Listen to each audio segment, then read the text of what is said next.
Esta conferencia comenzará a grabarse. Hola, ¿qué tal? Bienvenidos a la Jaula del Nube y son entrevistas. Y esta vez está con nosotros Fran Ramírez, que bien, pues él está en la parte de ideas locas de Telefónica, de igual manera es especialista en ciberseguridad. Acompaña mi compañero de Bucsec del grupo Elite del OYEC, que hará la presentación formal.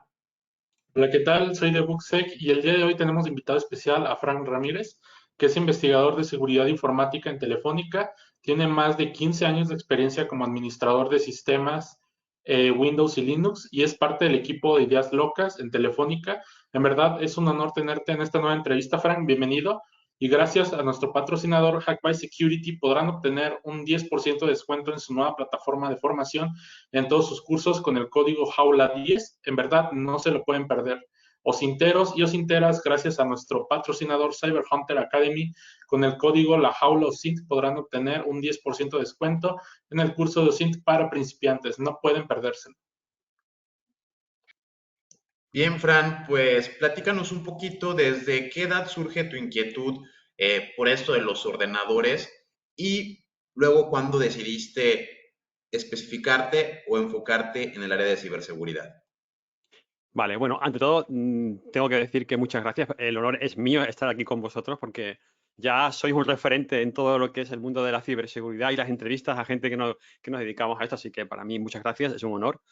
Y bueno, sí, pues eso, yo es que empecé desde muy pequeño. Mi padre, bueno, también tengo cierta edad, ¿eh? O sea, tengo 49 años, entonces imaginaos todo lo que he podido ver, ¿no? He visto desde terminales de fósforo verde hasta hoy día. Bueno, incluso he visto cosas peores que el fósforo verde, el fósforo naranja, que era peor. Pero, por ejemplo, mi padre, yo me acuerdo perfectamente que un día llegó a casa y me trajo este ordenador que tengo aquí, que es un ZX81 que tenía 1 kilobyte de memoria, 1 kilobyte, y lo compró en una tienda de muebles. Es súper curioso porque en aquella época no había tiendas de informática, era una tienda de muebles.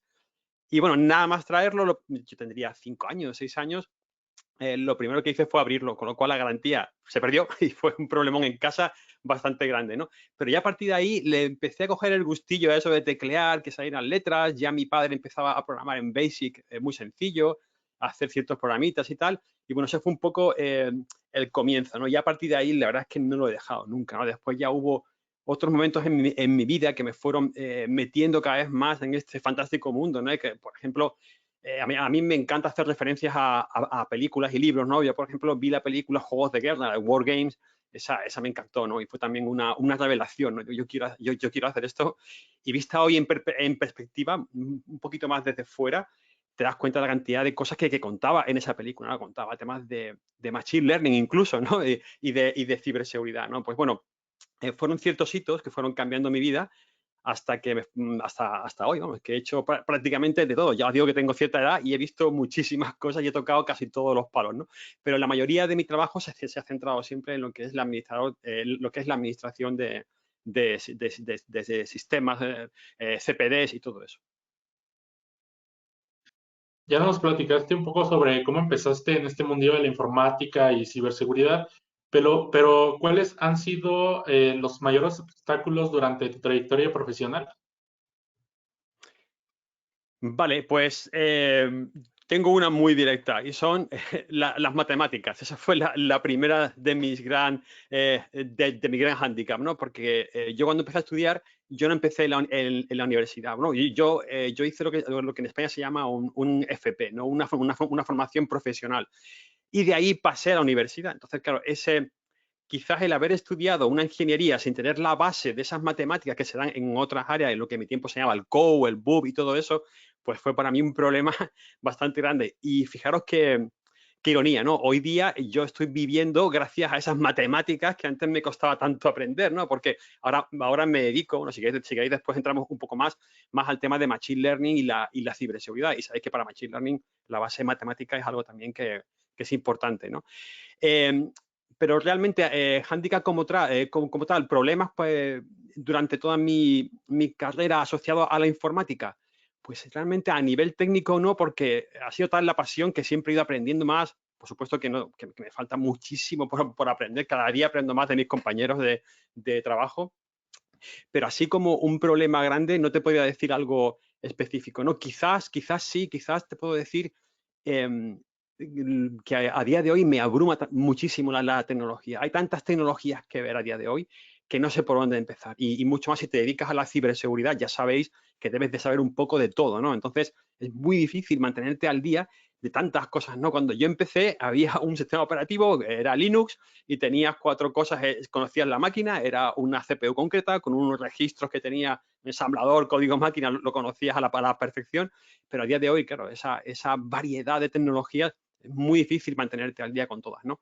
Y ya si nos metemos en el mundo de Machine Learning, ahí ya entonces esto explota, ¿no? Porque cada día cambia todo muchísimo, ¿no? Bien, a mí me gustaría abordar lo que viene siendo el tema de la ciberseguridad defensiva. ¿Qué herramientas crees que puedan ayudarle hoy en día a las empresas? Sé que es complicado tratar de definir en una línea o en un párrafo cómo mantenerte ciberseguro, pero ¿qué enfoque deberían de tener ahora las empresas? Han pasado de tener firewalls o tener esto de el Cloud Security Services o Managed Services a tener SOCs, pero pues yo creo que eh, deja mucho a desear, o sea, muchas empresas todavía son víctimas de ransomware, están pasando también enfoques de Zero Trust, creo que también a veces puede resultar no complicado, pero quizás sí costoso el enfoque de proteger todo al 100% y es a lo que brincamos hoy en día. ¿Cómo ves o qué consejo podrías dar a las empresas para mantenerse seguras? Ujú. Aquí yo quizás abriría 2 caminos, ¿no? El primero de ellos sería la concienciación, ¿no? Porque yo digo por experiencia, yo trabajé en una empresa un tiempo en Estados Unidos que no era tecnológica. Entonces, esos son la mayoría de compañías que hay a día de hoy, ¿no? Entonces, el convencer a tus jefes y a todos tus departamentos mm, que tu trabajo necesita una inversión, por ejemplo, de dinero o para un cortafuegos o para un software no sé, o incluso algún material adicional que te hiciera falta para tu arquitectura, es complicado, ¿no? Porque te ven casi como un problema más que como una solución, ¿no? Entonces, eso de la concienciación es algo que internamente las empresas deberían de empezar a hacer. Pero, de hecho, ya comienzan a hacerlo, pero creo que falta aún más, ¿no? Profundizar más y, sobre todo, no solo en el personal, sino también en el personal directivo, ¿no? Que en otras capas sepan y entiendan la importancia que tiene y las consecuencias, ¿no? Si le vas con las consecuencias, posiblemente te hagan más caso cuando le diga, oye, que aquí te puede caer una multa de X, ¿no? Con lo cual ahí quizás te escuchen, ¿no? Pues eso por un lado, ¿no? Yo haría lo que es la concienciación interna en las empresas, porque lo he vivido, eso es algo que yo he vivido en mis carnes, ¿no? Entonces, sería lo principal. Y ya desde el punto de vista técnico, no voy a daros ningún nombre de ninguna herramienta, pero sí os digo algo que he visto que falta mucho en las empresas a día de hoy. Y es el tener un plan de modelado de amenazas, ¿no? Un threat modeling. Eso es algo que no se suele hacer. Las compañías suelen empezar a hacer un trabajo, un proyecto, y no veo que se sienten a hacer esa parte de planificación de amenazas, ¿no? Sé que es un poco tediosa, tienes que ponerte a ver las amenazas actuales, irte, por ejemplo, al OWASP Top 10, ¿no? Y ver cuáles son las 10 más, lo que más ocurre. Y en base a eso, pues montar tu propio, digamos, tree modeling. Y después también diseñar tu arquitectura en base a ese tree modeling. Claro, sé que eso es un periodo que cuesta hacerlo, pero es algo que yo en España cada vez ya lo veo más, pero yo me acuerdo que en Estados Unidos fue donde yo realmente lo vi, ¿no? Vi cómo se implementaba y la verdad es que me cambió totalmente la visión, ¿no? Porque el tree modeling toca tantas cosas, desde cómo podrías protegerte ante un malware hasta incluso cómo hacer un buen informe, ¿no? Todo eso, porque los informes también son importantes a la hora de entregarle a una persona que viene nueva, por ejemplo, a tu equipo y decirle, mira, tengo esta arquitectura y hay que protegerla de esta forma, ¿no? O sea, echo mucho de menos esa parte de lo que es el sentarse y ver cuáles son los problemas actuales de ciberseguridad, intentar buscarte un plan contra ellos, ¿no? Sé que esto ocurre solamente cuando inicias la empresa, cuando inicias un proyecto, pero creo que, bueno, ya sabéis que el trade modeling no es algo que empieza desde cero una vez, sino que es cíclico, ¿no? Con lo cual, creo que nos falta un poco de más modelado de amenazas, ¿no? De pensar bien en los problemas que tenemos a día de hoy, ¿no? Ese tema de los informes para muchos es la parte menos divertida, pero es de vital importancia. ¿de qué manera podemos llegar a desarrollar unos buenos informes? Yo eso lo viví también, ¿eh? Ese tema lo viví porque yo cuando llegué a Estados Unidos heredé una configuración y digamos, un equipo y también una documentación, ¿no? Y la documentación no era la mejor del mundo y además estaba muy desactualizada, ¿no? Y yo me acuerdo que eso fue un cambio radical. O sea, llegar allí, coger esa información, transformarla y adaptarla, digamos, para que fuera más accesible. Por ejemplo, a la pregunta que me haces, yo lo primero que haría sería crear una buena base de conocimiento, ¿no? En la cual almacenar todos los procedimientos, darle una buena codificación. Yo qué sé, cosas tan tontas como etiquetar las máquinas también es importante, porque al final no sabes lo que tienes en la arquitectura. Yo te hablo que allí podríamos tener 500, 1000, 2000 máquinas, ¿no? Funcionando entre servidores y tal. Entonces, claro, cosas tan triviales como etiquetar, que parecen una tontería, el darle un código que tú después puedas reflejar en tu documentación, son cosas tan importantes que no te das cuenta hasta el día que lo sufres, ¿no? Entonces, claro, esa base de documentación, si tú eres capaz de, digamos, de asignar, ¿no? Y indexarla bien con todo, que sea, por ejemplo, cómo cambiar un cortafuegos Fortinet, o digo una marca por decir una, ¿no? O un Cisco. Pues ahí te explico, mira, tenemos el Cisco ASA500 y se cambia así, aquí tienes los pasos, usamos esta configuración y todo eso bien detallado, ¿no? Y cuando se cambia de modelo, pues se actualiza. Y todo eso en una base común, ¿no?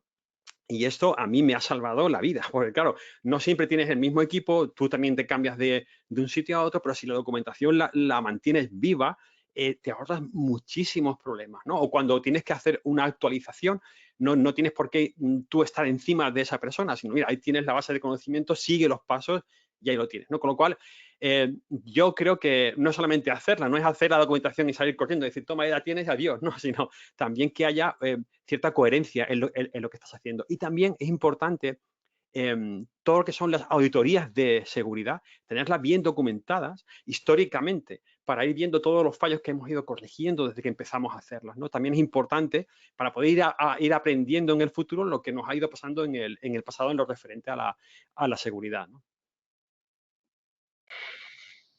Bien, dentro de tu perfil puedo observar bien que también tuviste mucha experiencia en la parte de administración de sistemas y sin duda como docente, pero la pregunta va enfocada a lo siguiente.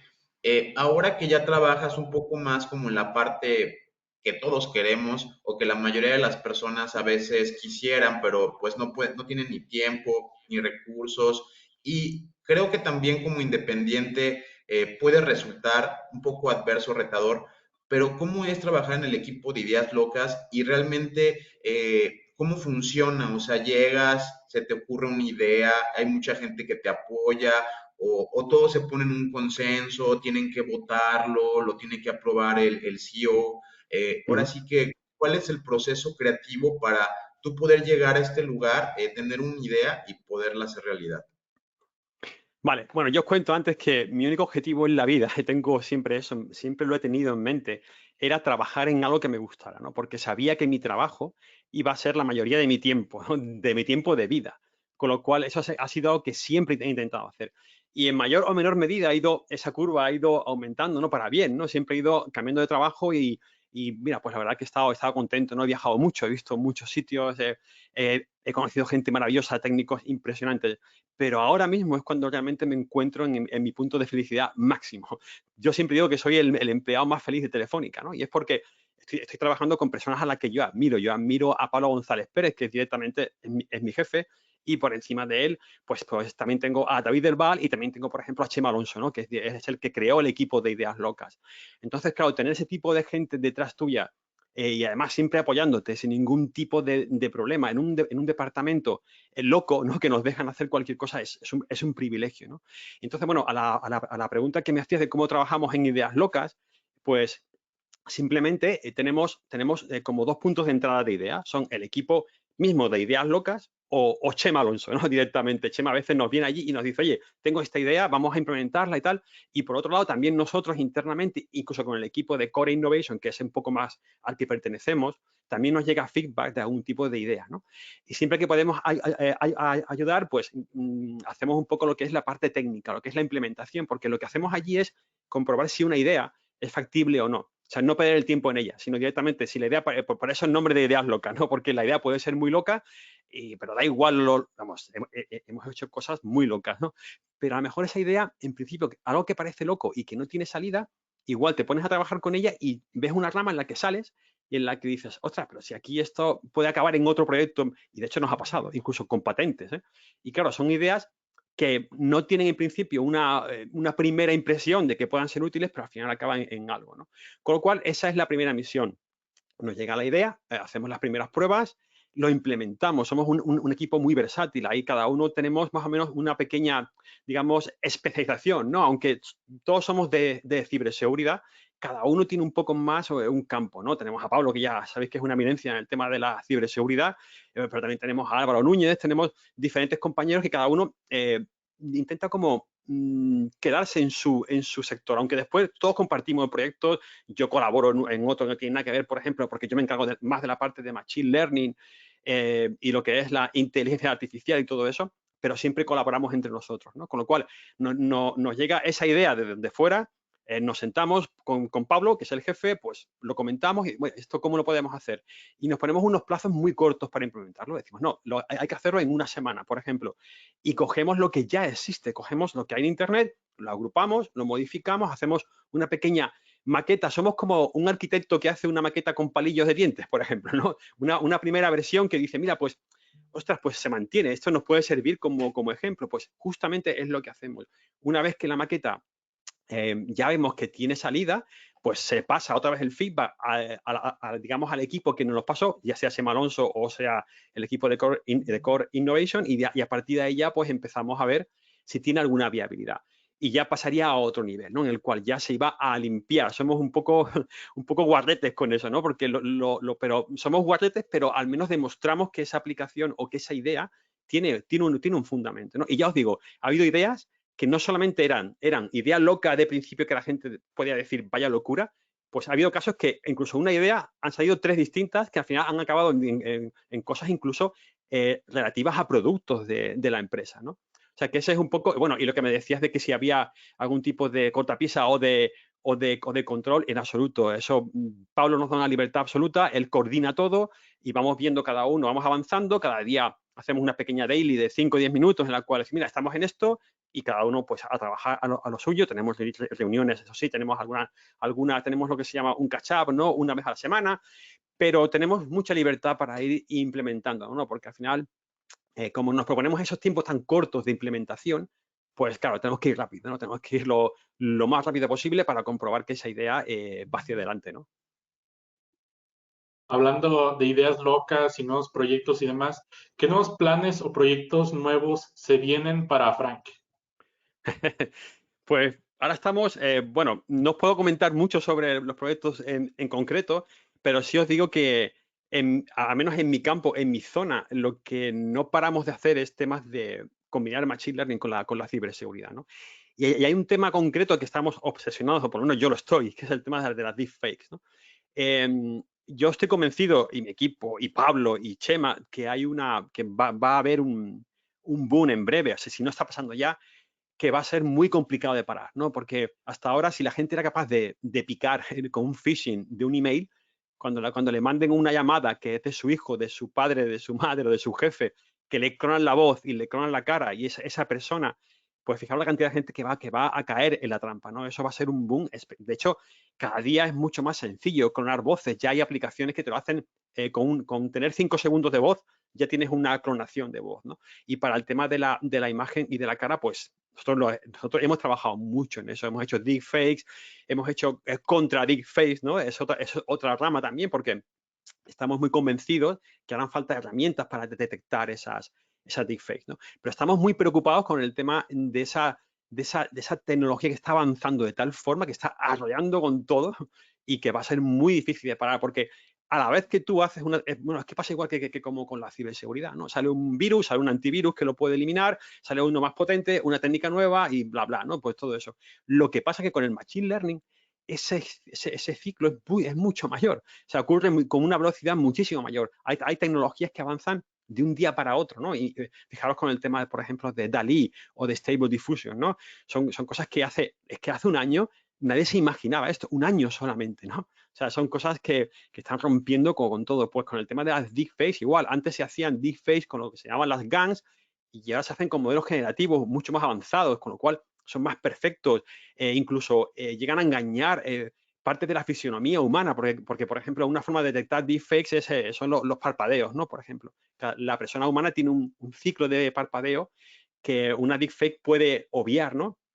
Pero ya hay casos que lo imitan incluso también las pulsaciones que se pueden ver en el cuello, por ejemplo, del corazón, también sería un método, o el reflejo en el iris de lo que estás viendo enfrente, o si hay simetría en el iris. O sea, hay una cantidad de, digamos, de papers y de movimientos alrededor de cómo detectar las deepfakes, que lo que nos está diciendo es que, ojo, que viene algo gordo. O sea, si estamos peleando tanto para ver cómo detectarlas, es porque sabemos que van a ir cada vez a más, ¿no? Ya sabéis cómo que el Machine Learning y la IA evoluciona muy de la mano de la tecnología, ¿no? de la computación, y cada vez mucho más sencillo. Tenemos tarjetas gráficas que son verdaderas monstruos, ¿no? para hacer cálculos.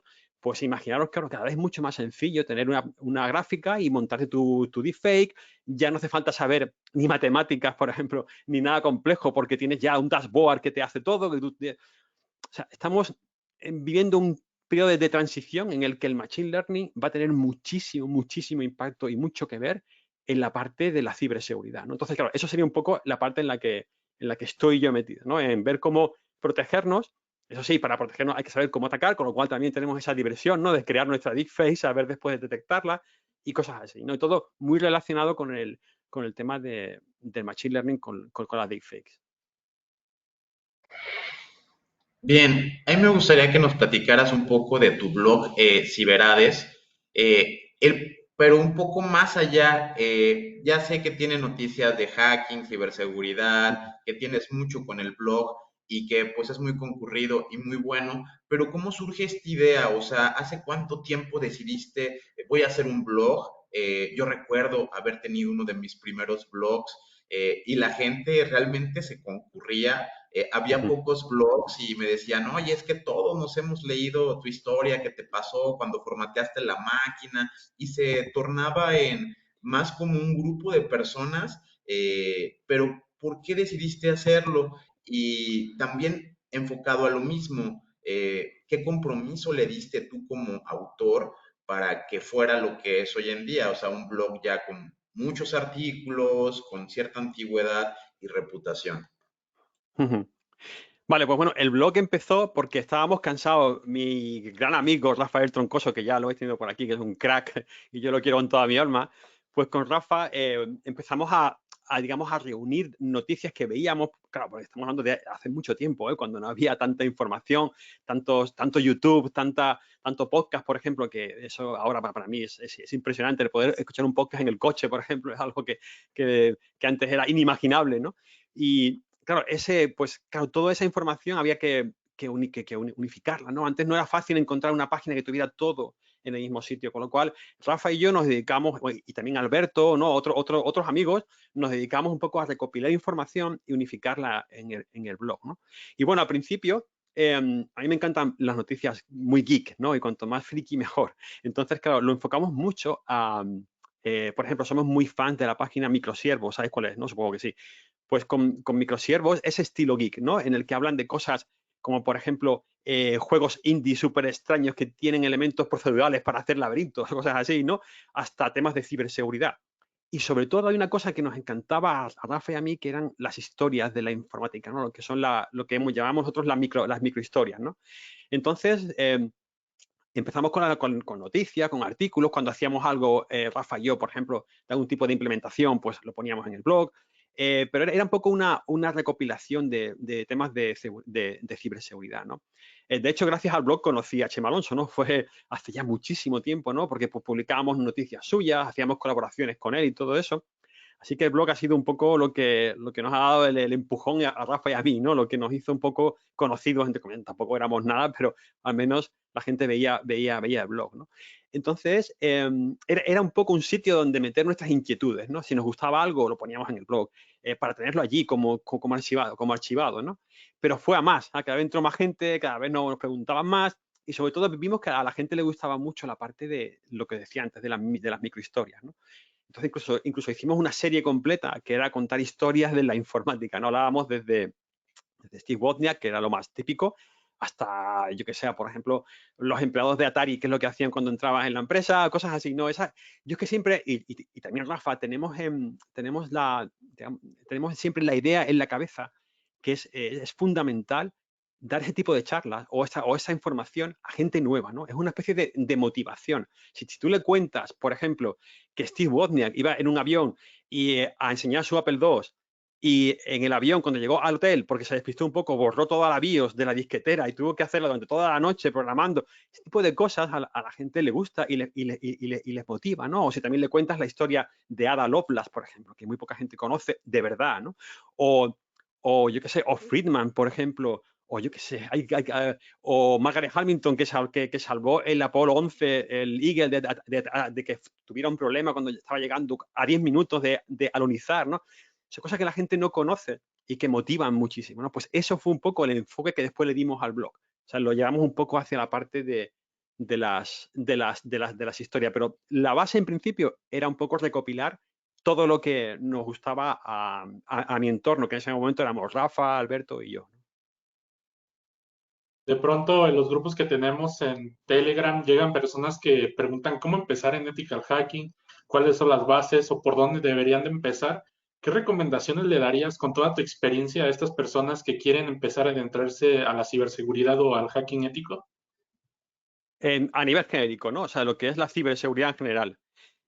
Pues os habla aquí la voz de la experiencia, porque he vivido muchísimo y he visto muchísima gente, he conocido gente muy joven que trabaja con nosotros en Ideas Locas, que entran y salen, y veo un poco los perfiles.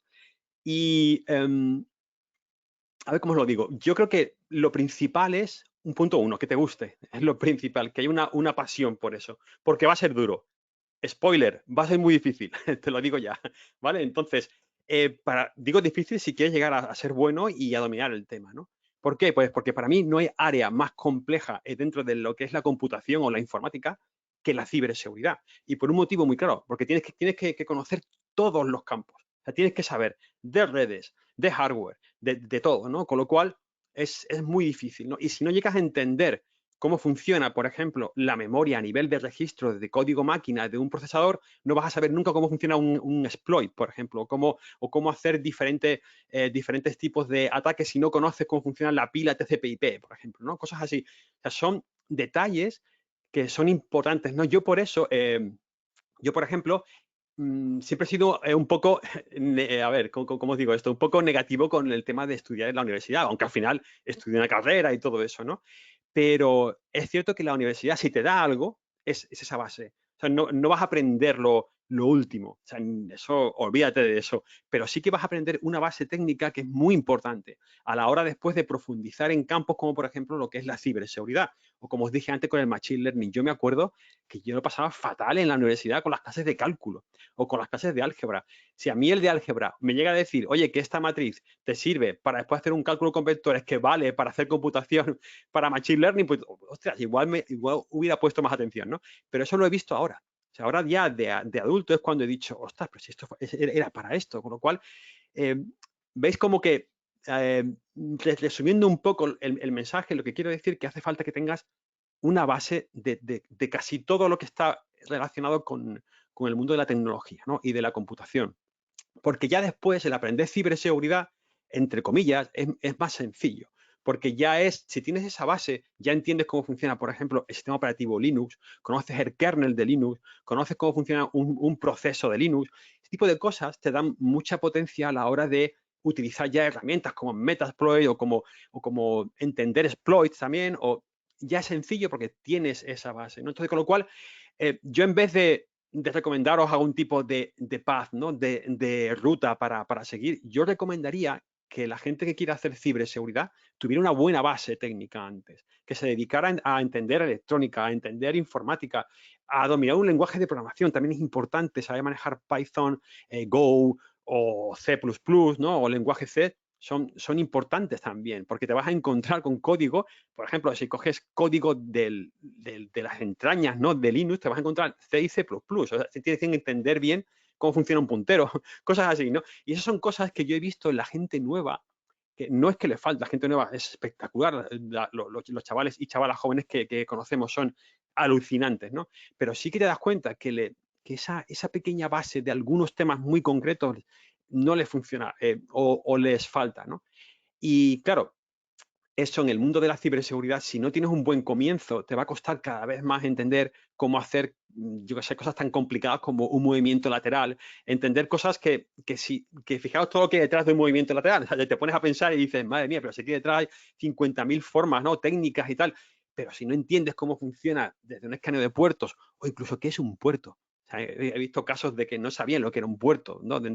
Y después esa persona es buenísima en otra cosa, igual es un crack o una crack en cualquier otro tema, pero no entiende lo que es un puerto.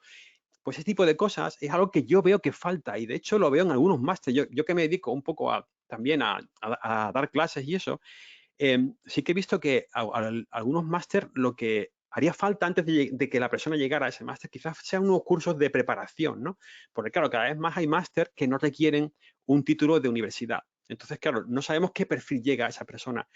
Con lo cual, sería interesante, mira, aquí lanzo una idea por si alguien lo quiere hacer, pero sería interesante hacer unos cursos de pre-ciberseguridad, por ejemplo, en los cuales tú explicaras un lenguaje de programación, tú explicaras también un poco qué es un puntero, lo que he dicho antes, ¿no? O qué es un puerto, o cómo funciona el protocolo TCP/IP, pero a un nivel un poquitín más bajo, o cómo funciona en ensamblador muy sencillo, muy básico, un programa, que cómo funcionan los registros del microprocesador, porque eso es importante a la hora de crear un exploit. Pues ese tipo de cosas igual sería interesante que detectar esa falta de conocimiento y aplicarla antes de continuar, ¿no? Con el mundo de la ciberseguridad. Porque lo gordo y lo complicado viene después. Ya cuando te metes en la parte de ciber, ahí es cuando empieza, ¿no? Un poco los problemas. Y ya para acabar también, os diría que una vez que ya estás dentro, también te aconsejaría, como antes os dije, que esto es un sin parar, ¿no? Cada día hay más tecnologías. Quizás sería especializarte en algo, ¿no? Intentar ver algún tipo de certificación de ethical hacking o, yo qué sé, una que te interese y a partir de ahí, pues, centrarte solamente en algún tipo de ruta concreta, ¿no? Y seguir ese path, ¿no? Al menos la primera vez y después ya, pues, ir cambiando. Pero eso de centrarte en algo a día de hoy es importante porque ya sabéis que esto nos está abrumando cada día que pasa, ¿no? Me ha gustado mucho tu respuesta. Vamos a pasar a lo que sigue. Esto lo quiero enfocar un poco a la parte maliciosa y aprovechando que tienes conocimiento sobre inteligencia artificial.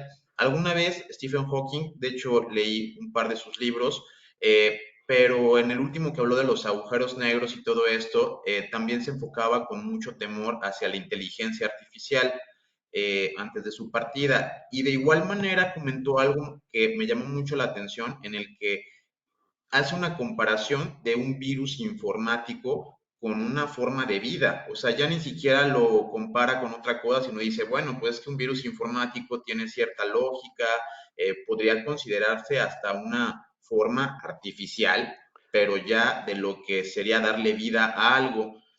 Ahora, combinándolo con la inteligencia artificial y poniendo algunos contrastes para que la audiencia pueda entender, hace poco tiempo salió una noticia que a las personas les impactó mucho, en el que un carro Tesla en China atropelló a una Uh -huh. persona y al contrario se ve como si hasta los entrara y le pega, o sea, como más, como que no funcionaron los sensores, a veces pueden ser errores de cálculo, pueden ser muchas cosas. De igual manera, en reportajes pasados a ciertos robots, he visto que les hacen preguntas de qué harías y pues a veces son un poco racistas Sí. o pueden tener pensamientos nazis. Es decir, como que en qué punto la inteligencia artificial, eso es para que nos pudieras quizá deslumbrar un poco técnicamente, sí podría calcular o ser más inteligente que nosotros. Sé que Uh -huh. ahorita todavía nosotros estamos en los algoritmos y el humano forma una parte importante de esto, pero yo me pongo a ver un poco caótico ya esto y imagino, por ejemplo, lo que se conecta ahora Starlink, que ya no ocupas una conexión directa a fibra óptica o una centralita. Imagino a robots conectándose directamente a los satélites por medio de una conexión parecida a Starlink, en donde pues ya no tienen esa, digamos que limitación del ancho de banda. Ya si quiere bajar un curso de ninjutsu o de karate o de taekwondo o de algún arte marcial, lo podría, como quien dice, descargar rápidamente saberlo en un instante y así poder mover toda la maquinaria. Sé que es un poco compleja la pregunta, pero ¿cómo nos podrías ayudar a definir o distinguir lo que realmente pudiera ser la inteligencia artificial? Pues mira, antes de nada quiero destacar lo último que has dicho porque es brutal. Eso que has contado de la transferencia de información en la IA, que se llama Transfer Learning, es una característica que quizás es lo que hace que sean semidioses, ¿no? O lo que es una IA. Porque claro, es lo que tú dices. Los coches de Tesla, por ejemplo, ya que he sacado también el tema de Tesla, están comunicados entre ellos, con lo cual cuando un coche ve una señal que en Japón que no ha visto en otro sitio, de forma automática ese Transfer Learning se pasa al resto de coches Tesla en cuestión de minutos, ¿no? Con lo cual, fijaros lo que es, eso es un superpoder. Eso para mí es un superpoder que ojalá lo tuviéramos todos como en Matrix, ¿no? Cuando Neo dice, quiero aprender Kung Fu, ¿no? Y aprende Kung Fu, lo que has comentado, ¿no? Entonces, eso es algo impresionante, ¿no? Y respecto a, bueno, hago un pequeño hincapié con el tema de Tesla, un pequeño inciso, y es que yo aún no sé qué ha pasado con ese coche. Eso es otra cosa. Yo os digo esto porque también está el tema de la fake news, ¿no? Yo que también es un tema que estamos estudiando con todo esto de la IA, ¿no? Y de Machine Learning. Con el coche de Tesla aún no sabe, es que no sabe, vamos a esperar a ver qué dice Tesla, ¿no? Con todos los informes, pero ya he visto noticias hoy de un coche de Tesla con autopilot estropeado mata a 2 personas. Vamos a esperar, porque no sabemos realmente qué pasó. Por ejemplo, hay una teoría que dicen que no pisó el freno en ningún momento esa persona. Y yo no defiendo Tesla, ¿eh? Yo no soy... Mira que mi amigo Rafa trabaja en Tesla, pero yo no lo defiendo por eso, sino porque me gusta contrastar mucho la información y también por mi trabajo, ¿no? Entonces, claro, yo no me creo casi nada ya de la noticia, con lo cual tengo que darle muchas vueltas y ver mucha información para entender realmente lo que ha pasado, ¿no? Y respecto al tema de la IA que tú comentas, es muy profundo, podemos estar aquí hablando horas, pero sí te voy a decir una cosa, y además también a la gente que nos escucha, y es, ¿sabemos lo que es la conciencia? No, es que no sabemos qué es la conciencia, no sabemos cómo funciona una conciencia. Tenemos ideas vagas, creemos cómo funciona, pero no lo sabemos, con lo cual nunca podemos decir que una IA jamás, o yo qué sé, un modelo de inteligencia artificial nunca jamás tendrá conciencia, porque es que no sabemos cómo funciona, con lo cual no podemos decir que eso no vaya a ocurrir. Y antes has comentado a Stephen Hawking, ¿no? Pero es que no es solo Hawking, también lo dice Elon Musk, también lo dicen, o sea, gente que trabaja en esto, Elon Musk, más que ese, no hay nadie que trabaje más metido en temas de IA, ¿no? De Machine Learning, y ya está diciendo, esto me da miedo, ¿no? Ojo con esto porque esto puede ser un gran problema. Y yo desde mi punto humilde de vista, desde Ideas Locas, también lo veo. O sea, yo cada día, yo estoy abrumado todos los días. Yo invierto muchísimo tiempo en leer. O sea, yo continuamente estoy leyendo un paper nuevo que llega, investigando cómo podemos aplicar a ciberseguridad. Yo qué sé, por ejemplo, hace 2 días salió, no sé si la habéis conocido, Whisper, ¿no? Whisper es una IA que ha hecho OpenAI que te traduce en tiempo real cualquier idioma y te lo transcribe a texto. Eso, imaginaros cómo se podría aplicar en el tema de ciberseguridad. Es muy interesante, porque claro, tú tener el texto, podrías analizarlo después con NLP, ¿no? Intentar ver algún tipo, no sé, se me ocurren 1000 ideas solo con esa herramienta. Y eso es una. Y te pones a pensar cada vez más y salen. Por ejemplo, hace poco estuvimos en Italia dando una charla para presentar, y por cierto, ahora nos vamos a Black Hat también, a Arsenal, a presentarla, que se llama OMLASP, que lo que hace es auditar modelos de Machine Learning. Pues eso es otra. También los modelos de Machine Learning se pueden atacar. Tú puedes hacer que una cámara de seguridad, por ejemplo, no detecte la cara de una persona concreta o no detecte una pistola y diga que eso es una piruleta, por ejemplo. Eso se puede hacer con modelos de IA, ¿no? Y es un tema que inquieta muchísimo, pero yo no veo, yo me acuerdo cuando dimos la charla en Italia, en NOHAT, la gente no conocía esto, ¿sabes? Después nos paraban y nos preguntaban, oye, ¿y esto pasa? ¿Y esto es verdad? Y tenías que mostrar tú la demo y decir, esto puede pasar. O sea, el mundo de la ciberseguridad todavía no tiene muy claro cómo afrontar el tema del Machine Learning, ¿no? Pero tarde o temprano nos tocará todo. Así que otro aviso que dejo ahí para navegantes, si te quieres dedicar a la ciberseguridad, aprende Machine Learning porque te aseguro que será una parte importante, ¿no? Y volviendo al tema de la conciencia, que es un tema que me encanta, yo suelo contar mucho, hacer símil, ¿no? Con la ciencia ficción y la IA. Cuando doy alguna charla y tal de motivación o cuando hablamos sobre Machine Learning y el futuro, me gusta conectarlo con películas, ¿no? Entonces, hay una película que me encanta y sé que muy poca gente ha visto, que es 2010. 2010 es la continuación de 2001, Una odisea en el espacio, que todo el mundo conoce, ¿no? La obra maestra de Stanley Kubrick, que ahí aparece HAL 9000, ¿no? Claro, en esa siempre hago este símil, porque me encanta. En la película, es que esa película tiene, de verdad, os recomiendo, si os gusta el tema del Machine Learning y de la IA, tenéis que verla ahora, a día de hoy, con la visión de hoy de la IA. porque es que estamos viendo cosas que van a pasar y que están pasando, ¿no? Aparte de lo típico, ¿no? De que HAL te veía a ti y reaccionaba con tus gestos, que eso ya lo podemos hacer, eso es algo que ya se puede hacer. A mí lo que me encantó fue... claro, bueno, spoiler, si no has visto la película, lo siento, han pasado 50 años, con lo cual tienes que haberla visto. HAL 9000 se carga a la tripulación de una nave espacial que se llamaba Discovery, ¿no? Y se la carga y no saben por qué. O sea, directamente no hay un motivo. Entonces, ¿qué pasa? En la película siguiente, que se llama 2010, Una Odisea 2, fijaros qué curioso, van los rusos y los americanos, algo impensable hoy, juntos a Júpiter a ver la nave Discovery en la que estaba HAL 9000, ¿no? Iba con ellos el Dr. Chandra. El Dr. Chandra es el creador de HAL, que eso viene en el libro, pero no en la película sale un momento, pero no tanto, y en 2010 sí que sale. Punto uno que me encanta. Dr. Chandra no sabes qué doctor es. O sea, nunca en ningún momento te dice si es doctor en informática, en computación cuántica o psicólogo. Yo creo que es un psicólogo, pero bueno, ahora os diré por qué.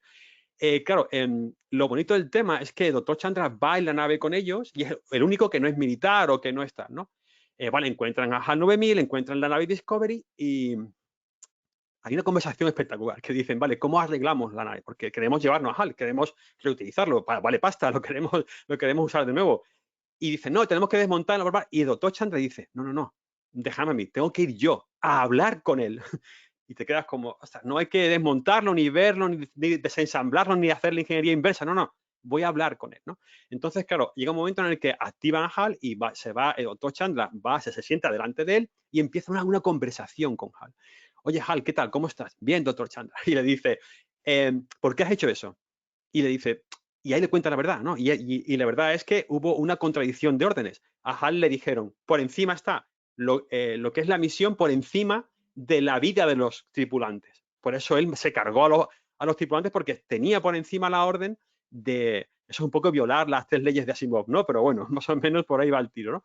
Y voy al grano, ¿no? Y fijaros, lo interesante de todo esto es que hay una conversación con HAL y ves como el doctor Chandra lo va guiando hacia el lado bueno, ¿no? Le va explicando los motivos, que no sé qué tal. Y hay un momento en el que el doctor Chandra, bueno, esto no lo he contado, pero les hacía falta que la nave Discovery usara todo su combustible para poder escapar ellos y no morir, con lo cual HAL moriría. En ese momento, claro, el doctor Chandra se lo comunica a la tripulación y le dice, oye, le tengo que decir a HAL esto, ¿qué hago? Y dijo la tripulación, no, cárgatelo, directamente apágalo y nos vamos. Y dijo, no, voy a hablar con él.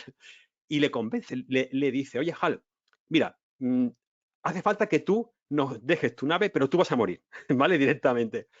Hay un tenso silencio y HAL le dice, vale, y le dice, gracias por no mentirme, o sea, gracias por no haberme hecho lo que me hicieron con las otras misiones, ¿no? Bueno, pues voy al grano. Toda esta historia que os estoy contando es porque al final hay un problema en la IA que se llama las black boxes, ¿no? Una black box es que tú llegas a un momento de tal complejidad que es imposible que tú la puedas abrir y ver esas combinaciones. Es muy difícil. Puedes llegar a un punto de entender un poco las diferentes capas que tenga esa red neuronal, pero te vas a perder. Con lo cual solo tienes un input y un output. Ese input puede ser hablarle y el output es la respuesta que te da la red neuronal, ¿no? Con lo cual ese caso que expone en la película 2010 me parece espectacular porque es una reprogramación de una máquina utilizando la voz y utilizando la persuasión, ¿no? Con lo cual, yo creo que llegaremos a un punto en el que para programar una máquina sea necesario hablar con ella y convencerla más que abrirla, ¿no? O esto, a ver, tampoco quiere decir que sea siempre hablar, pero sí que tendrás que operar con lo que tienes, que es un input y un output. No vas a poder, como hacemos ahora, de abrir el ordenador o coger el código, ¿no? Y reprogramarlo. Eso no lo vas a poder hacer, porque tú en el momento que haces un entrenamiento a una IA, la dejas ahí entrenando con algún tipo de tarea, eso va engordando y llegará un momento que para entender realmente lo que ha pasado es muy difícil. Y fijaros un caso que pasó con AlphaGo. Hay un documental en Netflix de AlphaGo que es espectacular, que ya os digo yo que lo tenéis que ver. Hay una parte en la que la máquina hace una jugada que no se la espera ni el mismo equipo de AlphaGo. Y hay un momento en el que las caras que ponen dan miedo, porque son caras de terror. Es decir, ¿pero cómo ha hecho esto? O sea, ¿cómo ha podido? Porque, claro, le gana al campeón coreano del juego de Go haciendo una jugada que empezaba perdiendo él. Con lo cual fue como engañar al oponente, llevarlo a un terreno, dar un giro y después conseguir vencerle, ¿no? Claro, y se ve como en la película están con la cabeza así diciendo, ¿y por cómo he hecho esto? ¿Y por qué? Y porque no lo entendían. Pues eso es justamente el problema de lo que es una black box, ¿no? Con lo cual, esas combinaciones pueden llegar a acabar en lo que tú has comentado antes, ¿no? En la conciencia, porque no sabemos cómo están interconectadas. Al fin y al cabo, el cerebro es igual, ¿no? Y bueno, es un tema muy complejo que aquí, si me enrollo, puedo estar horas hablando sobre él. Tocando el tema de los libros, ¿cuáles recomiendas para aprender hacking o ciberseguridad? Vale, yo tiro para casa, todos los de 0x Word son los mejores que hay. Os lo digo no por nada, de verdad, ya os lo digo, yo tengo escrito ahí un par de ellos también, pero ya os digo yo que son realmente buenos porque la gente que los escribe son gente que se dedica a eso y son gente que, dejando a mí de lado, pues, yo quizás soy el último de esa cola, hay profesionales de verdad, os puedo decir nombres de gente que trabaja en el día a día en temas de OSINT, en temas de análisis forense, en tema de pentesting, red team, blue team. O sea, son gente que lo ha vivido, ¿no? Todo eso. Con lo cual, cualquier libro de ahí, ya os digo yo que es de lo mejor, ¿no? Y ya dejando de lado lo de los libros de 0x Word, también es muy interesante seguir un poco la práctica, ¿no? Hay, por ejemplo, a mí me encanta, por ejemplo, Savitar, ¿no? Lo conocéis, ¿no? Es un youtuber español también que se dedica a hacer mucho a nivel práctico lo que es la parte de, digamos, más ofensiva. También vosotros, ¿no? Por todos los podcasts que hablen de ciberseguridad y den consejos de diferentes personalidades que trabajan en el mundillo, también es bueno para ir aprendiendo, ¿no? O sea, yo creo que ahora mismo más allá de los libros, una combinación de todo eso, ¿no? Tener por ejemplo, un youtuber que te ha hecho una mano con un tipo de tarea, tener también un podcast, tener también un libro de referencia, pues combinándolo todo, al final encuentras digamos, la solución perfecta para entender. Y además, es vital la parte de YouTube y la parte, digamos, digital por el tema de la actualización. Porque sabéis que, claro, un libro está bien, pero sabéis que después de los 2 años igual ya algo ha cambiado. Bueno, está la segunda edición y todo eso, pero es bueno tener esa combinación, ¿no? Porque al final el libro te va a servir igual como base y lo puedes complementar con los medios digitales, ¿no? Por ejemplo. Y bien, y para salirnos un poquito del contexto, sí me gustaría saber qué más te gusta hacer como hobbies o pasatiempos, quizá leer, ir al cine, qué otras cosas disfrutas aparte de estar ahí pegado en la computadora resolviendo código y tirando inteligencia artificial. Pues mira, yo tengo un problema y es que mi hobby se mezcla con mi trabajo y se mezcla todo y al final pues es lo mismo, ¿no? Pero fuera de esto hay una cosa que me encanta y es, bueno, ya lo he contado antes, que es lo de leer historias de la informática y de la tecnología. Eso es una cosa que me encanta. De hecho, así podéis verlo, aquí tengo libros apilados, tengo ahí más libros sobre todo tipo de cosas que podáis imaginar. También me gusta mucho restaurar ordenadores antiguos. Tengo una pequeña colección de Macintosh y tal que voy limpiando y voy montando. Pero realmente también me encantan los juegos de mesa también. Tengo varios juegos de mesa a los que cuando encuentro gente podemos jugar porque es muy complicado encontrar amigos para ciertos juegos, ¿no? Pero básicamente mi parte personal es muy friki, ¿eh? Yo no te puedo decir que me gusta pasear o que me gusta, ¿no?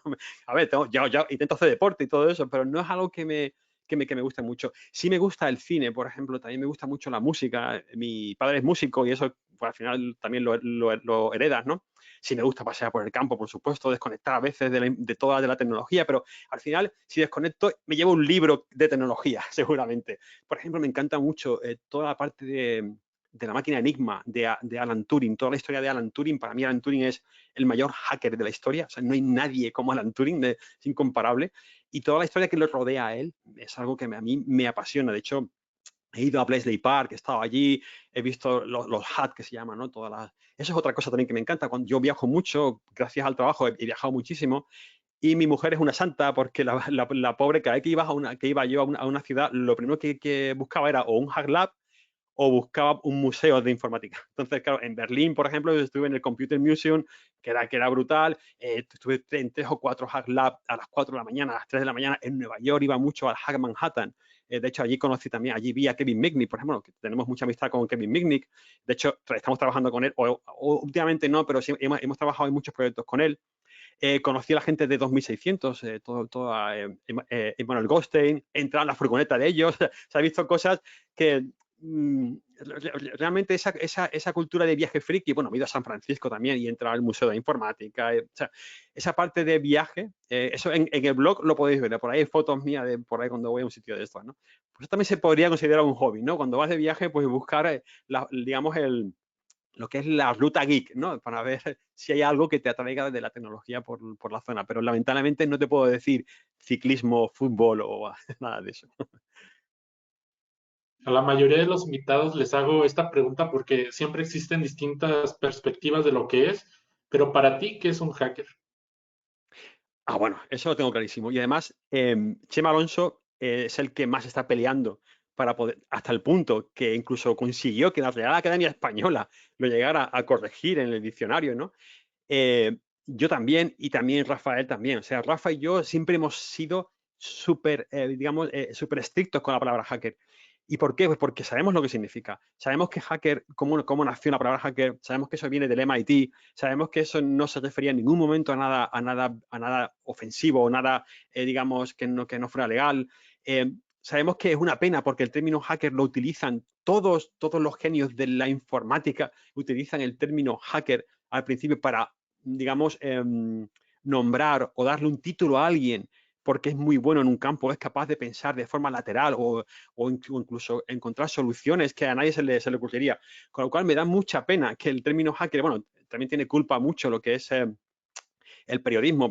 No quiero decir que todo el periodismo sea malo, no, pero es cierto que al final digamos, se transgiversa, ¿no? Lo que es el término de la palabra. Con lo cual yo cuando doy una charla intento, y si es un poco así más orientada digamos, a nivel genérico, siempre meto lo del hacker, ¿no? El término hacker, de dónde viene, por qué, que empezó con las maquetas de tren del MIT, lo que significa, quién es un hacker, Da Vinci es un hacker, Alan Turing es un hacker, yo qué sé, Miguel Ángel es un hacker, o sea, para que vean un poco cuál es el concepto, ¿no? Y para mí, yo lo tengo clarísimo, un hacker es una persona que es capaz de llevar al límite una tecnología y encontrar soluciones que nadie se imaginaba, ¿no? Es un poco como explotarlo al límite algo. Por ejemplo, yo qué sé, se me ocurre el tema del Pac-Man, ¿no? Sabéis que en el videojuego del Pac-Man hay un nivel que es el 256, que no es más que un buffer overflow, porque tenía un registro de 255 niveles.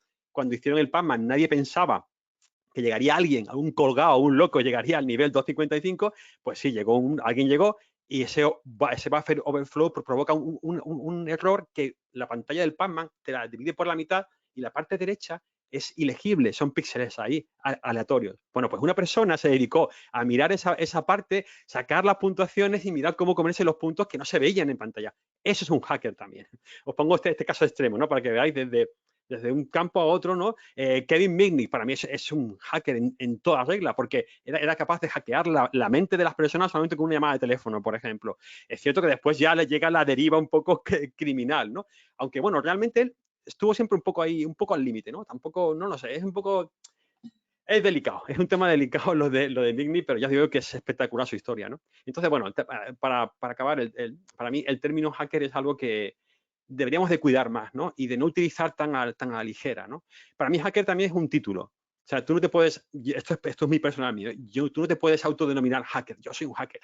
No, para mí es tan bonito el título y es tan complejo que es como si te lo dieran como una medalla, ¿no? Como un reconocimiento. Oye, Frank, eres un hacker. Pues eso sería como decir, vale, si alguien te lo dice, entonces sí, eres un hacker.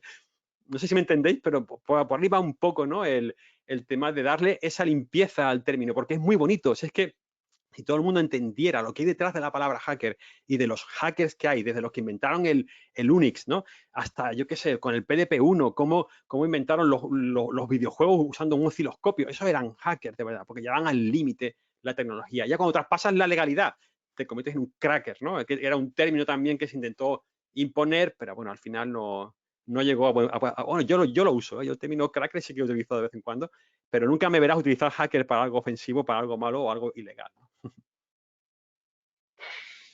Bien, y ya para mi última pregunta, me gustaría pasar un poco por lo que viene siendo qué pasa si te afectan, si hay cibercriminales, si hay ciberdelincuentes, si hay cibervándalos, que sabemos que sí los hay, lamentablemente, pero por poner un contexto a las empresas, ya que pues llevan mucho tiempo también sin adquirir la tecnología, muchos países o digamos, sí, vamos a decirlo como tal, creo que en Latinoamérica principalmente, zonas de África y lugares subdesarrollados, no tenemos todavía quizá por los firewalls, las políticas, ni siquiera la legislación para poder hacer combate a todo esto. Pero por otra contraparte, bastante riesgosa, sí tenemos ya infraestructuras críticas, ya utilizamos PLCs, ya muchas de las cuestiones básicas pasan en algún momento por alguna computadora o un sistema informático. En el caso, por ejemplo, de México, la zona, por ejemplo, petrolera, los que vienen siendo Pemex, la empresa más importante, ha sufrido ataques de ransomware en el pasado. Otro tipo de empresas también muy relevantes como la que se dedica a la defensa nacional también ha sufrido problemas, ahí no de ransomware, pero sí de hackeos y de leaks.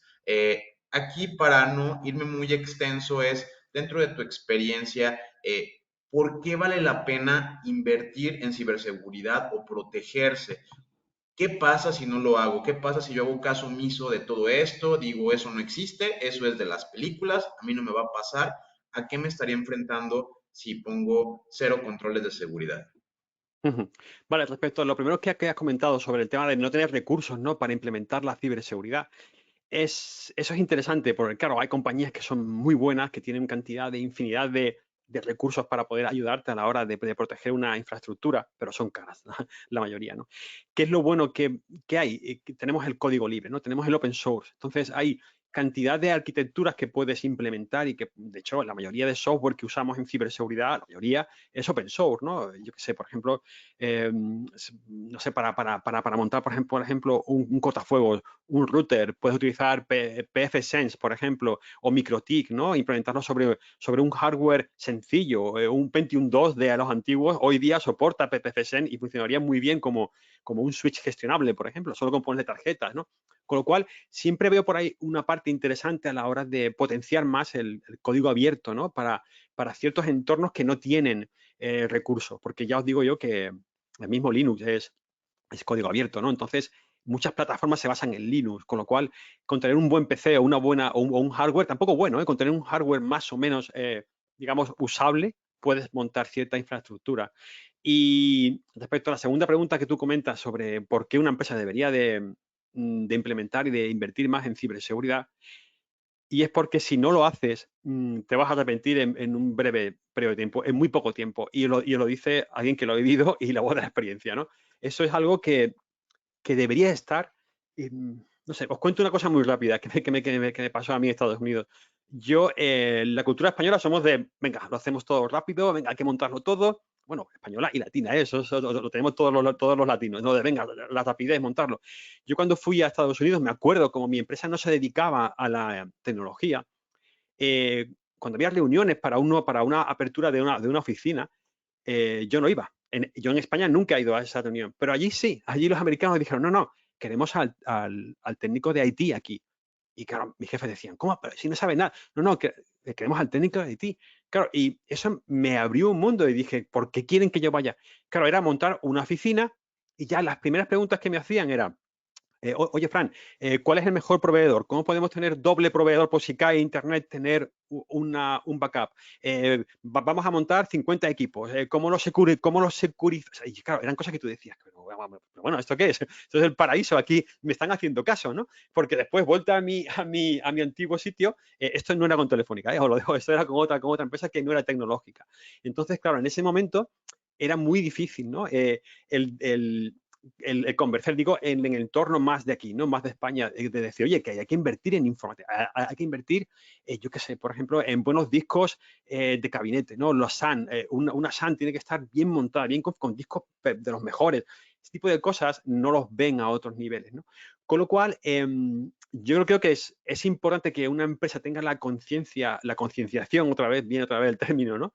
De que no es si te va a pasar, es cuándo te va a pasar. Y tarde o temprano te va a pasar algo, ya sea un data leak, que algún empleado tuyo suelte información por un error, por ejemplo, o porque tú sin quererlo, como les pasó a los de Equifax, ¿no? Por ejemplo, porque tenías un cliente que utilizaba un Apache inseguro con una versión antigua, pues tú tenías la mejor infraestructura del mundo, pero tu cliente tenía una API que era insegura, con lo cual ahí no puedes hacer nada, ¿no? Y no podías ni evitarlo. Con lo cual, eso es lo que yo le diría, ¿no? a una empresa. No es si te va a pasar, es cuándo te va a pasar. Y cuando te ocurra, tienes que ver cuál va a ser las consecuencias, ¿no? De lo que puede pasar. Eso, por supuesto, también te diría que depende, el discurso depende mucho a qué se dedica esa empresa, ¿no?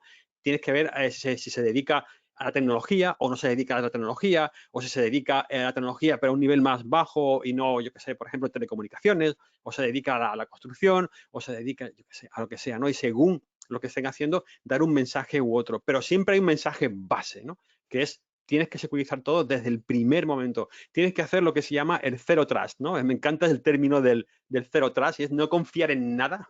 Yo soy el tío más desconfiado del mundo y decir, mira, pues por lo menos a nivel tecnológico, y es decir, te lo bloqueo, todo está protegido y vamos a ir abriendo poco a poco, ¿no? Pues ese tipo de mensajes, ¿no? También explicar muy bien las consecuencias, entender la GDPR, por ejemplo, ¿no? Eso pasaría en Europa, ¿no? Entender bien las consecuencias de no aplicar una ley europea para la protección de datos. Ese tipo de asesoría es bueno a la hora de convencer a una empresa de que invierta en ciberseguridad. Es que para mí, yo veo totalmente impensable que no haya un perfil de ciberseguridad en una pyme, ¿no? En una pequeña y mediana empresa, ya no es solamente el técnico de IT. El técnico de IT debe tener una formación en ciberseguridad o tener a alguien que se dedique un poco a esa ciberseguridad. Es algo a invertir, ¿no? Y lamentablemente no lo veo en muchas empresas, ¿no?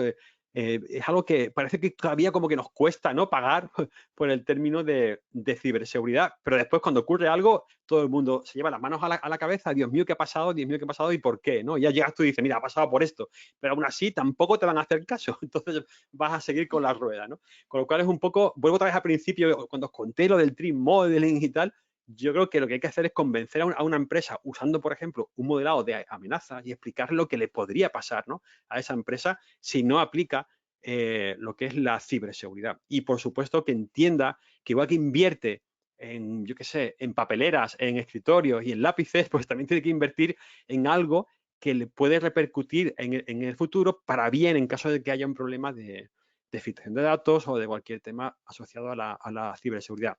Para resumirlo, concienciación. O sea, hay que explicar bien, ¿no? Las consecuencias que tiene el no seguir unos procesos mínimos de ciberseguridad, ¿no? He visto que algunos hackers se hacen tatuajes significativos, por ejemplo, el emblema hacker o circuitos.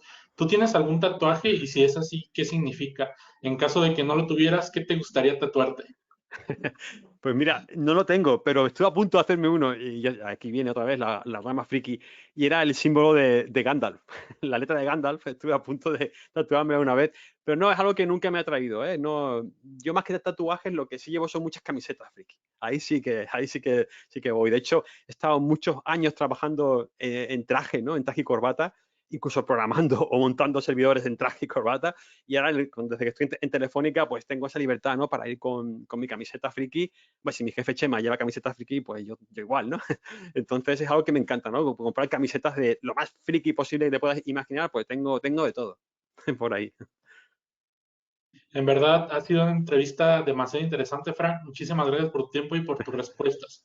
Recuerden Un que placer. pueden contactar a Frank por medio de la maravillosa red de My Public Inbox. En la descripción del video estará el enlace. Esto fue La Jaula del Noob. Muchas gracias, Fran. Y de igual Nada. manera, solo para finalizar, pues también mandamos un saludo a Chema Alonso y a Paul Mendoza, que anda por allá en España. Ahora sí que haciéndonos los honores y representando al equipo del OYEC. Ha sido un gusto tenerte con nosotros. Hasta Muchas luego. gracias, igualmente. Gracias, hasta luego.